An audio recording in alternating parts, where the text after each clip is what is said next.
نماز کا چھوڑ دینا قتل سے بڑا جرم ہے۔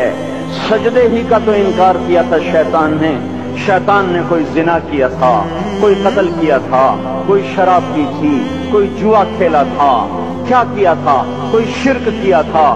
شیطان سجدے کا انکاری ہوا، ایک سجدے کا انکار کر کے وہ ہمیشہ کے لیے مردود ہو گیا۔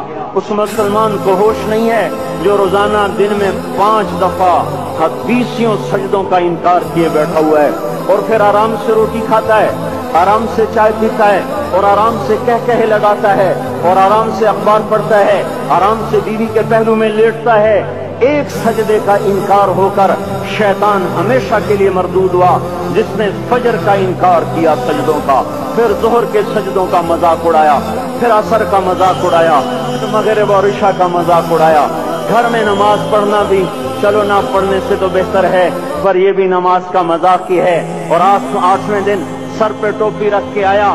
8 دن جس نے اتنے سجدوں کا انکار کیا، وہ اس بات سے نہیں ڈرتا کہ کہیں اللہ اسے مردود نہ کر دے۔ تو کیا ہوگا اس دن جب جن بچوں کی خاطر یا جس نفس کی خاطر اللہ کے بغاوت کی کہ اٹھا نہیں جاتا، آیا نہیں جاتا، گرمی بڑی ہے، سردی بڑی ہے، اندھیرا بہت ہے، کیا قبر کے اندھیرے یاد نہیں ہیں؟ کیا قبر کی گرمی یاد نہیں ہے؟ کیا جہنم کی آگ بھول گئے؟ کیا جہنم کے عذاب بھول گئے؟ کیا جنت کی نعمتیں بھول گئے؟ وہ اللہ کا کلام بھول گئے، وہ اللہ کا دیدار بھول گئے، وہ اللہ سے ملاقات بھول گئے، وہ محبوب خدا کی محفل بھول گئے۔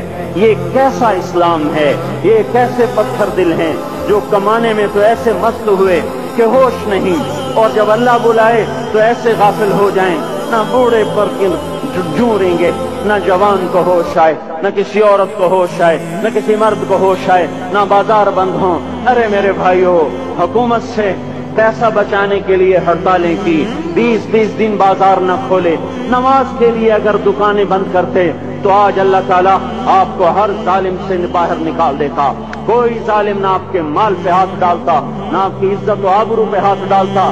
دن دہاڑے ڈاکے پڑے، کیوں پڑے؟ کہ ہم باغی ہو گئے، ہم نے اللہ سے بغاوت کر دی۔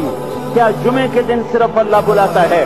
یہ جمعے میں اتنے کیوں آتے ہیں اور باقی دنوں میں کیوں نہیں آتے؟